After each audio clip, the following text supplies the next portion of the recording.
Hello guys, welcome back to my channel trader Rathin. আজকে যে বিষয় নিয়ে আলোচনা করব সেটা খুবই ইম্পর্টেন্ট একটা বিষয়। আর আজকের এই ভিডিওটা দেখার পর থেকে তোমরা লস করা কি সেটা ভুলে যাবে। অর্থাৎ সুইং ট্রেডিং এর এটা 7 নম্বর পার্ট। তাই এই সুইং ট্রেডিং থেকে তোমরা ভালো রকম প্রফিটও করতে পারবে, এবং এই ভিডিওটা দেখার পর তোমরা যেটা মেন কনসেপ্ট যেটা সেটা শিখতে পারবে, সেটা হলো অপারেটররা কখন বাই করছে এবং অপারেটর কখন সেল করছে সেটা সম্পর্কে তোমার কিন্তু একটা ভালো ধারণা চলে আসবে, এবং তোমরা সেই অপারেটরের সঙ্গে তোমরা কিন্তু বাই সেলটা করতে পারবে। এবং তার জন্য তোমাদেরকে শুধু একটা কাজ করতে হবে, সেটা হচ্ছে এই ভিডিওটা স্কিপ না করে প্রথম থেকে শেষ পর্যন্ত একদম মনোযোগ সহকারে দেখতে হবে। যদি একবারে বুঝতে অসুবিধা হয়, দুবার চারবার দেখবে, অবশ্যই বুঝতে পারবে। তারপরে যদি ভিডিওটা ভালো লাগে অবশ্যই লাইক করবে। আর সাবস্ক্রাইব করাটা তোমাদের নিজের ব্যাপার। যদি তোমার মনে হয় যে হ্যাঁ, আমার ভিডিও থেকে তোমরা কিছু লাভ পাচ্ছ, তাহলে সাবস্ক্রাইব করবে। কারণ হচ্ছে পরবর্তী আরো নলেজেবল যে ভিডিওগুলো বানাবো সেগুলো সবার আগে তোমাদের কাছে পৌঁছে যাওয়ার জন্য। ওকে, তো প্রথমেই যেটা বলবো সেটা হচ্ছে, দেখো, অপারেটর অর্থাৎ বিগ প্লেয়ার। অপারেটর আমরা বলি কাদেরকে, প্রথমত কাদেরকে বলি সেটা FIIS, DIIS, প্রোমোটার, এরা হচ্ছে, অ্যান্ড আরেকটা যেটা আছে সেটা হচ্ছে HNIS।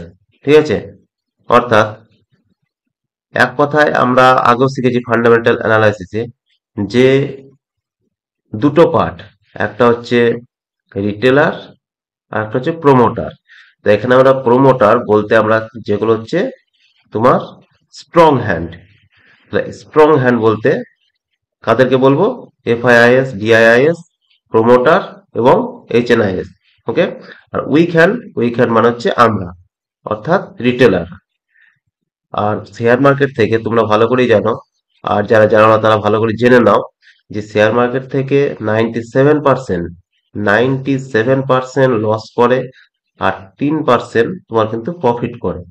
ওকে, তার মধ্যে ধরো 3% যেটা বললাম, তার মধ্যে তোমার 2% মোটামুটি প্রফিট করে, কিন্তু 1% যেটা, তারা কিন্তু হচ্ছে একদম ব্রিক ট্রেডার, এবং তারাই হচ্ছে তোমার প্রোমোটার, FIIS, DIIS আর তোমার HNIS। ওকে, চলো তারা কখন বাই করে কখন সেল করে, তাদের কনসেপ্ট কি, তাদের মাইন্ডসেট কি থাকে, সেটা নিয়ে একটু আলোচনা করি। ওকে, তো দেখো, তার জন্য তোমাদেরকে 3-4টে স্টেপ ফলো করতে হবে। First, market structure.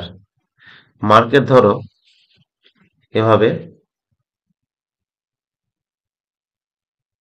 অন করছে, তা ডাউন ট্রেন্ড,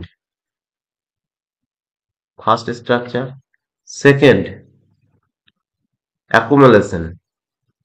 এই গেল, মানে একটা নির্দিষ্ট রেঞ্জে মার্কেট কি করছে, ঘুরবে, অ্যাকুমুলেশন করছে এভাবে। তারপর মার্কেট কি করবে, এখান থেকে আপ ট্রেন্ড, অর্থাৎ আপ ট্রেন্ডে যাবে। তারপর এখানে কি করবে, ডিস্ট্রিবিউশন। এই, ঠিক আছে, এটা হচ্ছে মার্কেট স্ট্রাকচার এক কথায়। ওকে, তাহলে এখানে যেটা বুঝতে হবে তোমাদেরকে খুব ভালোভাবে, সেটা হচ্ছে, দেখো, এই করে নি, ক্লিয়ার করি একবার। ফার্স্ট মার্কেট কি করলো, ডাউন ট্রেন্ড, অর্থাৎ যারা বিগ ট্রেডার তারা কি করছে, মার্কেটটাকে এভাবে ডাউন ট্রেন্ডে নিয়ে এলো। ডাউন ট্রেন্ডে নিয়ে আসার পর কি করছে, এখানে অ্যাকুমুলেশন, অর্থাৎ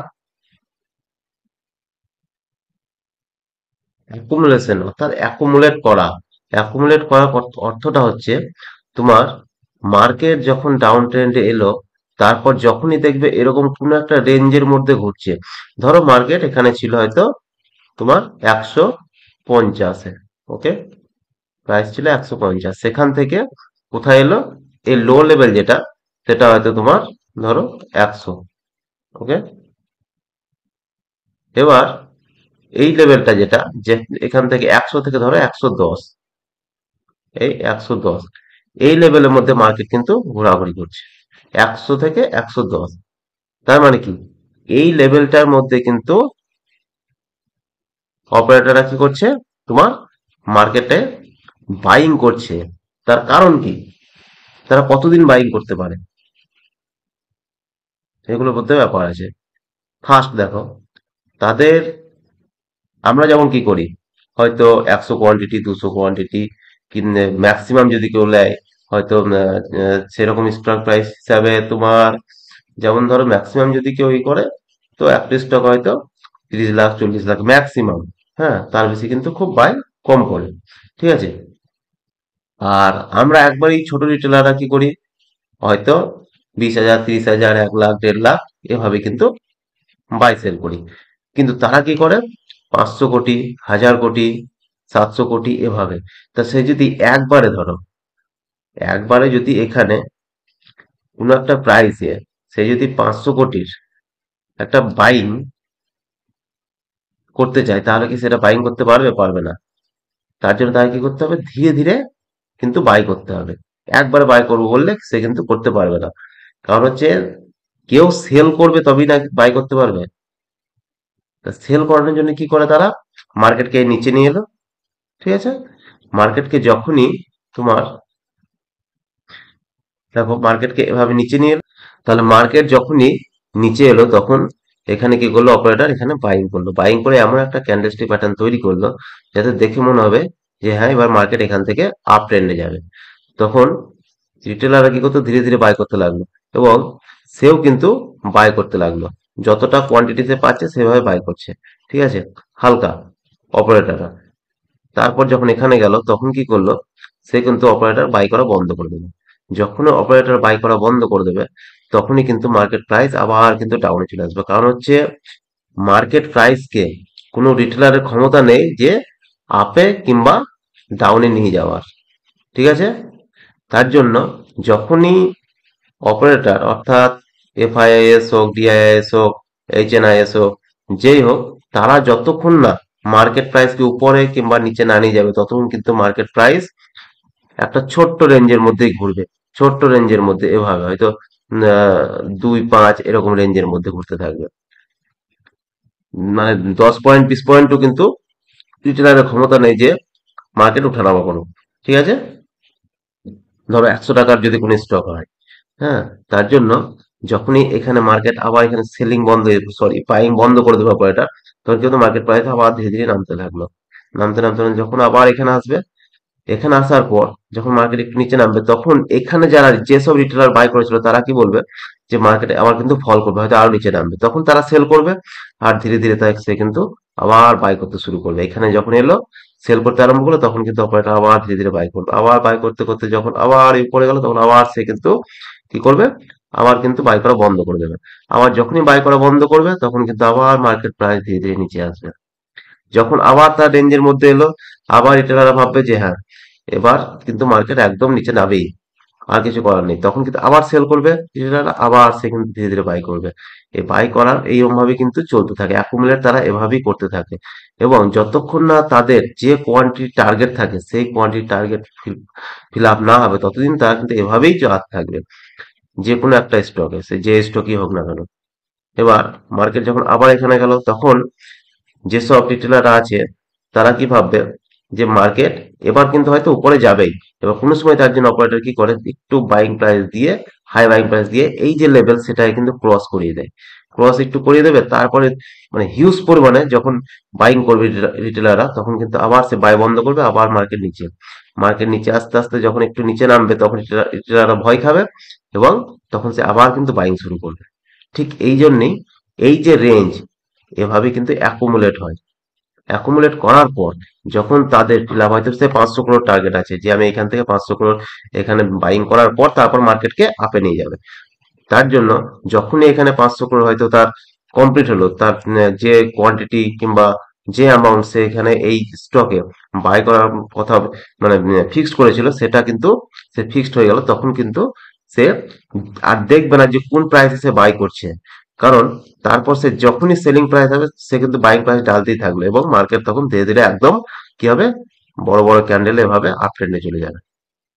একদম এভাবে আপ ট্রেন্ডে চলে যাবে। কারণ হচ্ছে সে তখন আর প্রাইস দেবে না, কারণ এখানে সে হিউজ বাইং করেছে। এবার এখানে বাইং করতেই থাকবে, যখনই সেল করবে তখনই বাই করবে। কারণ হচ্ছে এখানে কোনো রিটেলার হয়তো সেল করে বাই করে রেখেছে, সে হয়তো দেখছে একটু প্রফিট দেখছে, তখন কিন্তু সে সেল করবে, সে বাই হয়ে গেল, তখন অপারেটর বাই করবে, আবার মার্কেটও আপ ট্রেন্ডে এভাবেই কিন্তু চলতে থাকবে। এবার যখন একটা হায়ার প্রাইস, অর্থাৎ যেখান থেকে মার্কেট তার হাই লেভেল, সেই লেভেলের কাছে যখন যাবে তখন কি করবে অপারেটর, যে এখানে কিন্তু আবার এভাবে ডিস্ট্রিবিউশন শুরু করবে, অর্থাৎ সে ধীরে ধীরে সেল করতে আরম্ভ করবে, সেলিং প্রাইস দেবে। এবার যখন এখানে কিন্তু সেল করবে তখন কিন্তু মার্কেট একটু নিচে নামবে, ঠিক আছে, আবার একটু উপরে যাবে, এভাবেই চলতে থাকবে। মানে এখানে কি হয়, তখন হয়তো রিটেলাররা ভাবে যে এবার হয়তো মার্কেট এই নিচে নেমেছে, এবার এখান থেকে উপরে যাচ্ছে, মানে আবার ইয়ে হবে, ঠিক আছে, এরকম চলতে থাকে। তো এরকম চলতে চলতে যখন হিউজ পরিমাণে সে যখন ভাববে যে অপারেটর যে আমাকে এবার সম্পূর্ণটাই সেল করতে হবে, তখন সে কি করবে, যদি বুঝতে পেরেছো তো। আর তোমাকে এরপরে ডিস্ট্রিবিউশনটা কিভাবে করবে সেটা বলছি, দেখো ডিস্ট্রিবিউশনটা কিভাবে হয়। তারপর ধরো মার্কেট এখান থেকে অ্যাকুমুলেট করে উপরে গেল, উপরে যাওয়ার পর এখানে মার্কেট কি করলো, এভাবে কিন্তু আবার সেলিং প্রাইস, অর্থাৎ ধীরে ধীরে সেল করছে, আর মার্কেট নিচে আসছে, সেল করছে।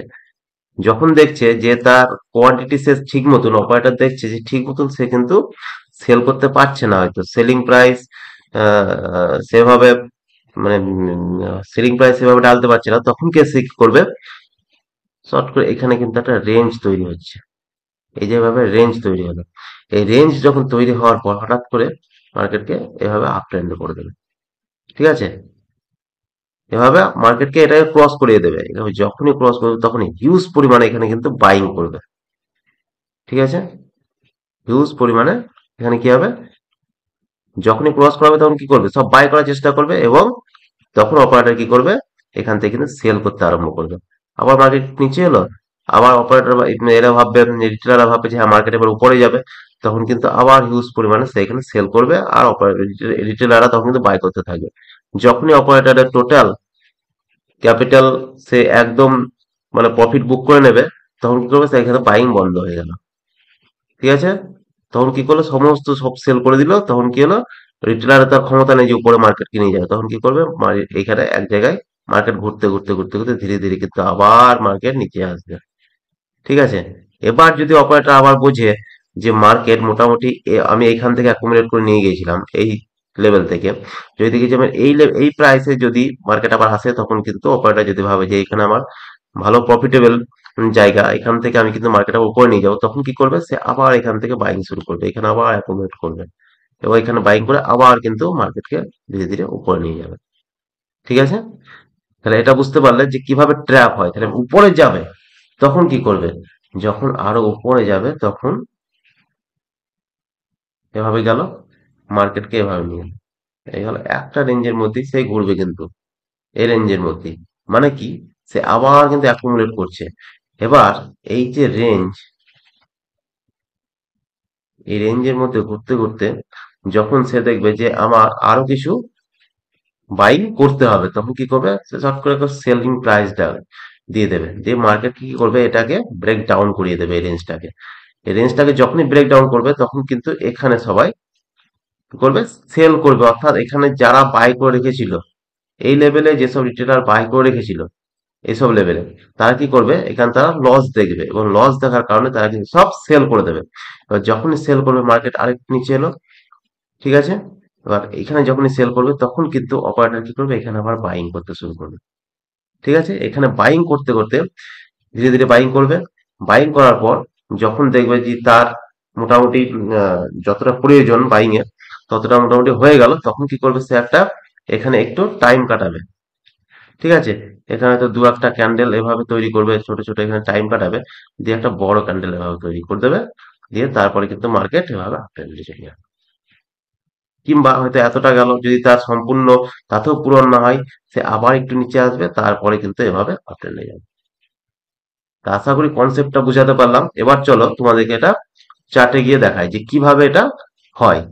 ওকে, ভিডিওটা একবার দেখে যদি বুঝতে না পারো, দু তিনবার দেখবে, অবশ্যই বুঝতে পারবে, দেখবে যে আমি কি বোঝাতে চাইলাম।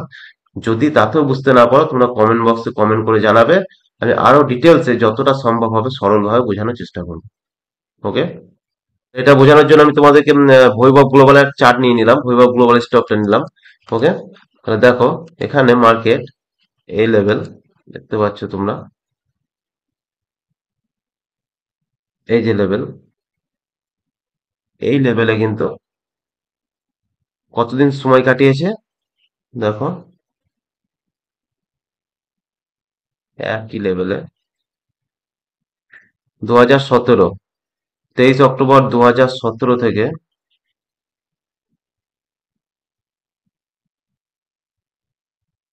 তোমার এখানে উঠতে আরম্ভ করেছিল মে 19।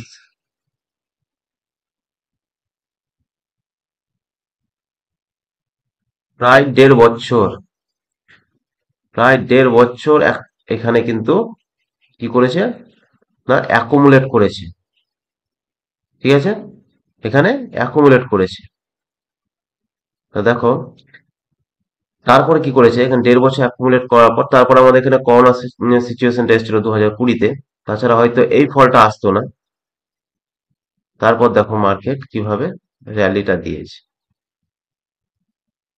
দেখতে পাচ্ছ।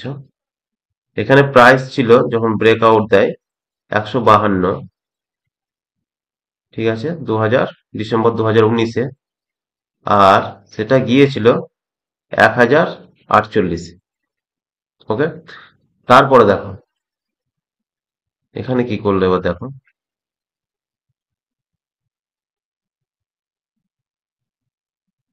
প্রথমে যে কনসেপ্টটা বললাম ঠিক সেটার সঙ্গে তোমরা পরে মিলিয়ে নেবে ভিডিও দেখে। অন্যান্য তোমরা নিজেদের মতন স্টক দেখবে, সব স্টকই তোমরা এভাবেই দেখতে পাবে, একই চার্ট দেখতে পাবে। দেখো এখানে লাস্ট, এখানে ফার্স্ট হাই বানিয়েছিল, এখানে হাই বানানোর পর মার্কেট একটু, আমি একটু মার্কেটটা নিয়ে নি সুবিধা হবে বোঝাতে। দেখো এখানে কি করেছে না, এই জায়গাটাতে ফার্স্ট হাই বানিয়েছে। ওকে, তারপরে মার্কেট কি করলো, এখান থেকে দেখো ডাউনে এলো এভাবে, এখানে দেখো একটা বুলিশ ক্যান্ডেলস্টিক প্যাটার্ন তৈরি করলো, রিটেলারকে দেখাচ্ছে যে মার্কেট এবার আপে যাবে আবার। ঠিক আছে, পরপর সুন্দর বুলিশ গ্রিন ক্যান্ডেল, কিন্তু মার্কেট এখানে কিন্তু আবার ডাউনে। ঠিক আছে, তাহলে মার্কেট কি করলো, এই গেল, এই এলো, তারপর কি করলো, এই যে লেভেল দেখো এই লেভেলটাকে ব্রেক আউট করে দিল। এত সুন্দর একটা ক্যান্ডেলে ব্রেক আউট করলো, একটা বুলিশ ক্যান্ডেলে ব্রেক আউট দিয়েছে, যে কেউ দেখে ভাববে যে হ্যাঁ এখান থেকে কিন্তু মার্কেট এবার আপ ট্রেন্ডে যাবে। ওকে, তারপরে মার্কেট কি করলো, এখানে কিন্তু একটু সময় কাটালো দেখো, এটা তোমাদেরকে আমি যখনই ওয়ান ডে তে নিয়ে যাব তখন দেখো তোমরা এখানে আরো ভালোভাবে বুঝতে পারবে। ওয়ান ডেটা আমি উইকলি ক্যান্ডেলে দেখাচ্ছি, এটা যখনই তোমাদেরকে আমি ডেইলি ক্যান্ডেলস্টিক প্যাটার্নে দেখাবো, দেখো কিভাবে ইয়ে হয়েছে এটা।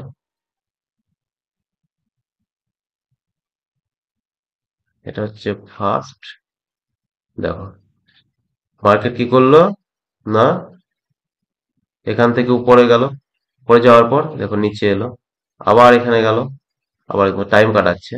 তারপরে কি করলো, এই যে রেঞ্জ, এটা কিন্তু ব্রেক আউট দিয়ে দিল একটা বুলিশ ক্যান্ডেলে, বুলিশ ক্যান্ডেলে ব্রেক আউট দেওয়ার পর দেখো ঠিক এই লেভেলে এসে কিন্তু মার্কেট কিন্তু এখানে যখন এলো তখন রিটেলাররা কি ভাববে, যেখানে রিটেস্ট করতে আসছে। ওকে, কি ভাববে, এখানে রিটেস্ট করতে আসছে এই লেভেলে, এবার যখন রিটেস্ট করতে আসছে ভাববে, তখন তারা কি করবে, আবার কিন্তু এখানে বাইং করবে অনেকে। ঠিক আছে, অনেক রিটেলার বাইং করবে, আর যখনই তারা বাইং করবে, এখানে তো বাইং করেছেই ধরো, এই বাইংটা সম্পূর্ণ অপারেটর বাইং, এত বড় একটা ক্যান্ডেল তৈরি করেছে ফেক ক্যান্ডেল। ঠিক আছে, বাইং করার পর যখন এটা ক্রস করেছে তখনই কিন্তু রিটেলার এখানে আবার কিন্তু অ্যাড হয়েছে, রিটেলার যখনই অ্যাড হয়েছে তখন কিন্তু তার সেল করতে আরম্ভ করেছে, অর্থাৎ এতটা যখন চলে গিয়েছে তখন কিন্তু অপারেটর এখানে সেলিং শুরু করেছে। আবার পরের দিন স্টক খোলার সঙ্গে সঙ্গে কিন্তু রিটেলাররা বাইং করেছে বলেই কিন্তু এত বড় আবার সেলিং ক্যান্ডেল, সে আবার কিন্তু অপারেটর সেল করতে আরম্ভ করেছে। ঠিক আছে, পরের দিনকে আবার কিন্তু দেখো এখানে সেই সেম সিচুয়েশন তৈরি হয়েছে, সেলিং চলছে। ওকে, যখন তার সেলিং অর্থাৎ সে তার পুরো প্রফিট, অপারেটরটা পুরো প্রফিটটা বুক করে নিল, তখন কি করলো এবার? তখন কি করলো না, মার্কেটটাকে দেখো ধীরে ধীরে ধীরে ধীরে আবার কিন্তু মার্কেট ডাউন হতে শুরু করলো। ওকে, দেখো মার্কেট কিন্তু অলরেডি ডাউন হতে শুরু করলো, ধীরে ধীরে ধীরে নামতে থাকলো। এবার তারপর অপারেটর আবার কি করলো, যেমন এইসব জায়গায় যখন 52 উইক লোতে যখন মার্কেট এলো, তখন কিন্তু আবার সে অ্যাকুমুলেট করা শুরু করলো। এই দেখো এখান থেকে দেখেছো, এই যে এইসব প্রাইস থেকে বড় বড় বড় ক্যান্ডেল মানে কিন্তু অপারেটররা বাই করছে। এখানে কিছু করেছে, ঠিক আছে, এখানে অল্প একটু করেছে, আবার এখানে দেখো 52 উইক লোয়ে বাই করেছে। তারপরে যখন আবার মার্কেট নেমেছে এখানে বাই করেছে। তারপরে আবার কিন্তু পুনরায় সেম জিনিস তৈরি হচ্ছে, দেখো সেম সেম প্যাটার্ন তৈরি হচ্ছে এখানে। একটু উইকলি ক্যান্ডেলে নিয়ে যাই তো বুঝতে সুবিধা হবে।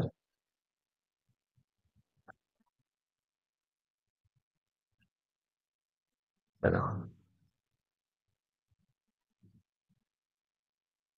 এখানে কত নেমেছে লাস্ট জুন 2022, আর এখন কত চলছে, নভেম্বর 24।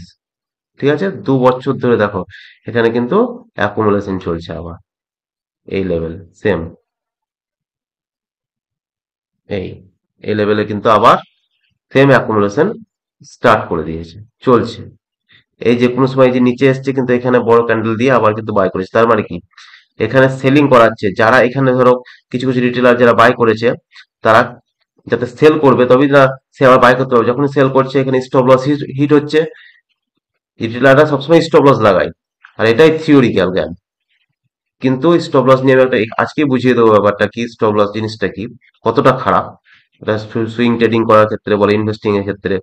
এবার এখানে দেখো আবার কিন্তু সেম বাইং করে আবার কিন্তু মার্কেট উপরে নিয়ে গেল, ঠিক আছে। এখানে যাওয়ার পর আবার কিন্তু সে বাইং বন্ধ করে দিল, দেখো বন্ধ যখনই করলো, তারপর আবার একটু নিচে এলো, আবার এখান থেকে বাইং শুরু করলো, কিন্তু আবার কি করলো, এতটা নিয়ে যাওয়ার পর বাইং করা সে বন্ধ করে দিল, কিন্তু মার্কেট আবার ধীরে ধীরে ধীরে ধীরে নিচে নেমে আবার যখন এখানে এলো, তখন কিন্তু সে অপারেটর আবার এভারেজ করছে মার্কেটটাকে আবার উপরে নিয়ে যাওয়ার জন্য পুনরায়। কিন্তু এখান থেকে যখন আবার বাইং শুরু করবে, তারপর তখন কিন্তু আবার কিন্তু মার্কেট এই উপরে যাবে। কিন্তু যখনই তাদের তাদের যে অ্যামাউন্ট, সেই অ্যামাউন্ট পুরোটা এখানে ইনভেস্ট হয়ে যাবে, তখন কিন্তু মার্কেটকে তারা কিন্তু বড় বড় ক্যান্ডেলে, ঠিক এরকম ধরনের বড় বড় ক্যান্ডেলে মার্কেট কিন্তু আপ ট্রেন্ডে নিয়ে চলে যাবে, ঠিক যেমন এখানে উঠেছে, ঠিক আছে, একদম পর পর পর পর গ্রিন ক্যান্ডেল বাইং হয়েছে। ঠিক সেভাবে কিন্তু তখন তারা আর দেখবে না যে প্রাইস, দেখবে না, তখন যে প্রাইস পাবে সেই প্রাইসে বাই করতে করতে চলে যাবে। এবং এখানে যারা রিটেলার আছে তারা কি করবে, বাই করবে, এখানে বাই করেছে তারা এখানে সেল করে দেবে, হয়তো এখানে দেখবে এতটা সাবে এখানে রেজিস্ট্যান্স আছে, এখানে সেল করবে, সে কিন্তু আবার এখানেও বাই করবে, দিয়ে সে কোথায় বিক্রি করবে মাল, খালি এখানে করবে অল টাইম হাই। এটা হচ্ছে অপারেটররা এভাবেই চলে। ওকে, আশা করি এই কনসেপ্টটা বুঝতে পারলে। আমি আরেকটা দেখাই এবার, এটা হচ্ছে ফার্স্ট সিচুয়েশন, এবার সেকেন্ডটা বলি। সেকেন্ডটা কি,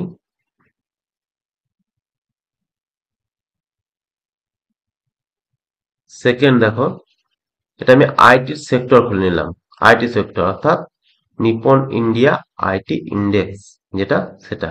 ওকে, তো এটা দেখো মার্কেট এখান থেকে ডাউন ট্রেন্ডে এসছে, এখানে অ্যাকুমুলেশন চলেছে, অ্যাকুমুলেশন চলার পর মার্কেট কিন্তু আপ ট্রেন্ডে, ঠিক আছে, আপ ট্রেন্ডে যাওয়ার পর দেখো মার্কেট এখানে কিন্তু সময় কাটাচ্ছে। তা এর যদি নিচে আসারই হতো, এই আইটি সেক্টরকে, এখানে যে অপারেটররা বাইং করেছে তাদের যদি মার্কেটটাকে নিচে নিয়ে আসারই হতো, তাহলে তারা কিন্তু এই লেভেলে, এই যে এই লেভেল, এই লেভেল থেকে এই এলো, আবার এই গেল, এলো এই এলো, কিন্তু এভাবে যখনই এই ধরনের ক্যান্ডেল প্যাটার্ন তৈরি করলো, বুলিশ এনগালফিন বলে এটাকে, বুলিশ এনগালফিন ক্যান্ডেল প্যাটার্ন তৈরি করলো এখানে, তারপরে ক্যান্ডেলে কি করলো, এখানে কিন্তু তার উপরে কিন্তু এখানে ক্লোজিং দিয়েছে, এবং এখানে দেখো হ্যামার টাইপের একটা ক্যান্ডেল তৈরি করেছে, এটা কিন্তু উইকলি ক্যান্ডেল, যে বুলিশ ক্যান্ডেল। তাহলে কিন্তু এই ধরনের ক্যান্ডেলস্টিক প্যাটার্ন তৈরি হতো না। এই যে এখানে নিচে এসেছে, এটা শুধুমাত্র রিটেলারকে ট্র্যাপ করার জন্য, কারণ যেসব রিটেলার এসব জায়গাতে বাইং করেছে, ধরো এসব জায়গাতে যারাই বাইং করেছে, যেসব রিটেলাররা এসব জায়গাগুলোতে বাইং করেছে এগুলোতে, তারা স্টপ লস কোথায় লাগিয়ে রেখেছে না এখানে, তাদের স্টপ লসটাকে হিট করিয়েছে প্রথমে, আর তারা যখন স্টপ লস হিট করিয়েছে এবং তারা যখন সেল করছে, অর্থাৎ যে বাই করেছে সেল করবে রিটেলার, তখন সে কিন্তু পরের দিনকে কিন্তু আবার বাইং করতে শুরু করেছে এখানে, এবং বাইং করে মার্কেট কি করলো, উপরে নিয়ে চলে গেল। এখানে তোমাকে আমি এবার ডেলি ক্যান্ডেলে নিয়ে যাই, এটা উইকলিতে আছে, ডেলি ক্যান্ডেলে নিয়ে গেলে তোমরা আরো ভালোভাবে বুঝতে পারবে। দেখো কি হয়েছে এখানে, দেখো সুন্দর রেঞ্জ এভাবে চলছে, ঠিক আছে। এভাবে চলার পর এই যে এখানে একটু নেমেছে, দেখো বিগ ক্যান্ডেল আবার কিন্তু উঠেছে। তারপর এখানে ধরো এই যে এই যে প্যাটার্ন, এটা এগুলোকে বলা হয় মাদার ক্যান্ডেল, এগুলো বলা হয় বেবি। এই মাদার ক্যান্ডেলের ভিতরে দেখো বেবি ক্যান্ডেল গুলো তৈরি করেছে। তারপরে গ্যাপ আপ দিয়ে একটা বুলিশ ক্যান্ডেল তৈরি করেছে এখানে। বুলিশ ক্যান্ডেলের উপরে দেখো এখানে এই ক্যান্ডেলটাতে কিন্তু ক্লোজিং দিয়েছে, মানে এটা আপ ট্রেন্ডের লো। ওকে। তারপরে এই যে এখান থেকে কিন্তু মার্কেট যদি উপরে না যাওয়ার হতো, তাহলে কিন্তু এখান থেকে মার্কেট আবার নিচে আসতো, ঠিক আছে। কিন্তু সেটা না করে কি করেছে, এখানে আবার সাপোর্ট নিয়েছে, সেম লেভেলে সাপোর্ট নিয়ে মার্কেট এই ক্যান্ডেলটাকেও কিন্তু আবার দেখো ব্রেকআউট দিয়েছে আজকের দিনে। ওকে। সুতরাং এখান থেকে মার্কেট উপরে যাওয়ার সম্ভাবনা 80%।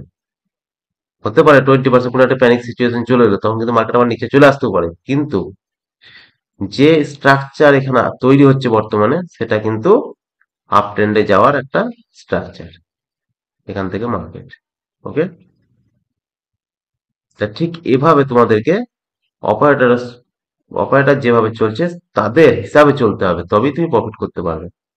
তাছাড়া কি করতে হবে, তুমি যেমন স্টপ লসের কথা বলি, স্টপ লস হচ্ছে সব থেকে খারাপ। স্টপ লস সেখানেই লাগাতে হয় আমাদেরকে, সেটা হচ্ছে কোম্পানি সিলেকশনের সময়, অর্থাৎ আমি যেখানে টাকা ইনভেস্ট করব সেটা সিলেকশনে আমাদের স্টপ লস আমাদের সেখানে থাকবে। কারণ হচ্ছে ধরো আমি হয়তো ইয়েস ব্যাংক সিলেক্ট করলাম, ঠিক আছে। তা ইয়েস ব্যাংকের আমার টোটাল ফান্ডামেন্টাল অ্যানালাইসিস, তার নোট, তার সিইও কি বলছে, তার ম্যানেজমেন্ট কি বলছে, এগুলো টোটাল আমার কিন্তু তাকে সেখানে ইনভেস্ট করার আগে আমার কিন্তু সেগুলো পড়ে নিতে হবে, যাচাই করে নিতে হবে, ঠিক আছে।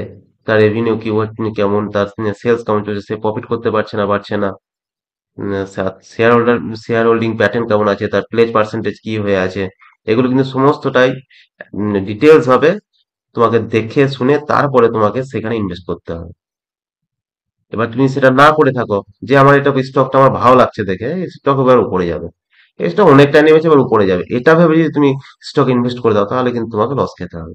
তার জন্য সিলেকশন, তোমাকে স্টপ লস সেখানে রাখতে হবে তোমার কোম্পানির সিলেকশনের ক্ষেত্রে। স্টপ লস একবার কোনো কোম্পানিতে তুমি ইনভেস্ট করে নিলে, ধরো সাপোজ আমি একটা কথা বলছি এখানে, এখানে আমি আর একটা স্টক তোমাদেরকে দেখাচ্ছি, যেমন রিলায়েন্সে ধরো, যেমন রিলায়েন্স, ঠিক আছে। রিলায়েন্স ইন্ডাস্ট্রিতে আমরা জানি যে স্টক নিঃসন্দেহে ভালো, ফান্ডামেন্টাল খুবই ভালো, ঠিক আছে। এবার সেটাকে তো আমাকে দেখে নিতে হবে, আমি কারোর মুখ থেকে শুনে নিলাম ভালো তো ভালো ভাবলে তো হবে না, ঠিক আছে। তাহলে আমার কিছু, আমি যেমন সিচুয়েশন দিয়েছিলাম যে এই ব্ল্যাক ক্যান্ডেল সব থেকে, সরি, এস এম স্ট্র্যাটেজি যেটা দিয়েছিলাম, এস এম স্ট্র্যাটেজির এই যে এই ব্ল্যাক সবার উপরে, তারপর রেড, তারপর গ্রিন, তারপর ক্লোজিং প্রাইস থাকবে তার নিচে, যখনই সেরকম সিচুয়েশন আসবে তখন আমি সেখানে বাইং করবো, তাহলে আমি এখানে বাইং করলাম। এটা এই যে লাইনটাতে না আছে, এটা আমার হচ্ছে বাইং লাইন, এটা হচ্ছে এভারেজিং লাইন। যদি এই ভিডিওটা দেখে না থাকো, তোমার প্লে লিস্টে যাবে, প্লে লিস্টে গেলেই তোমরা কিন্তু এই ভিডিওটা দেখতে পাবে। ওকে। দেখো তাহলে আমার সিলেকশন হয়ে আছে যে রিলায়েন্স ইন্ডাস্ট্রি যে বেস্ট, আমি কিন্তু ফান্ডামেন্টাল অ্যানালাইসিস করে নিয়েছি আগে। তাহলে এখানে যখন আমি বাইং করলাম, ঠিক আছে, বাইং করার পর এই যে এতটা মার্কেট নিচে এসছে, আমার কিন্তু কোনো ভয় লাগবে না, যে আমি শিওর যে এই কোম্পানিটা যতটাই নামুক না কেন সে আবার উপরে যাবে, কারণ তার ফান্ডামেন্টাল সে স্ট্রং। দেখো 8%, 9% নিচে আছে, আর 10% আমি কি করবো, আবার নেক্সট এভারেজ করবো এখানে, ঠিক আছে। তার জন্য আমি এই লাইনটা টেনে রেখেছি, যখন এখানে আসবে আবার এভারেজ করবো। ওকে। তাহলে এই কোম্পানিটা যদি ফান্ডামেন্টাল স্ট্রং না হতো, তাহলে কিন্তু আমার ভয় লাগতো, আর আমি এখানে কি করতাম, একটা স্টপ লস রাখতে দিতাম, যখনই এখানে হিট করতাম স্টপ লস আমার বেরিয়ে যেতাম। তাহলে কি করলাম, 2%, অনেকে যেমন বলে, অনেক ইউটিউবাররা বলে থাকবে দেখবা, যে সবসময় 2% তোমাকে স্টপ লস লাগিয়ে রাখবে সুইং ট্রেডিং এ, আর যখন করবে তখন তোমাকে কি করতে হবে, প্রফিট নিতে হবে 5% কি 10%। যদি 10% তুমি প্রফিট টার্গেট থাকে তোমার, তাহলে তুমি তার 1:2 হিসাবে তুমি ট্রেড করো। কিন্তু আমি বলবো তুমি কোম্পানি সিলেকশন ঠিক করে নাও, তোমার স্টপ লস লাগানোর কোনো প্রয়োজন নেই। ওকে, তার জন্য এই দেখো আমার টেলিগ্রাম চ্যানেলের সঙ্গে যুক্ত না হয়ে থাকো, টেলিগ্রাম গ্রুপে যুক্ত হয়ে যাবে। তাহলে এই যে R40 যে স্টক তোমরা দেখতে পাচ্ছ, এই R40 স্টকের তোমরা কিন্তু সমস্ত স্টক গুলোর লিস্ট আমি কিন্তু টেলিগ্রামে আমার পোস্ট করে দেওয়া আছে, এবং তোমরা সেখান থেকে কিন্তু পেয়ে যাবে এগুলো বেস্ট স্টক, এবং এগুলোতে ট্রেড করবে। আমার স্ট্র্যাটেজি যেগুলো দেবো সেগুলো আপাতত দুটো স্ট্র্যাটেজি আমি দিয়েছি, আর লাইক টার্গেট রেখেছি সেগুলোতে, এবং সেই লাইক যদি আমার পূরণ হয় তাহলে অবশ্যই আমি আবার নেক্সট স্ট্র্যাটেজি নিয়ে আসবো তোমাদের সামনে। আর আজকের ভিডিওটা এ পর্যন্তই, আশা করি তোমাদের ভালো লাগবে যে আমি কনসেপ্ট গুলো বুঝালাম। সেগুলো যদি বুঝতে কিছু অসুবিধা হয়ে থাকে তোমরা কমেন্ট বক্সে কমেন্ট করে জানাবে, আমি কিন্তু আবার পুনরায় ভিডিও বানিয়ে দেবো। ওকে, চলো, থ্যাংক ইউ, আজকের ভিডিওটা এ পর্যন্তই।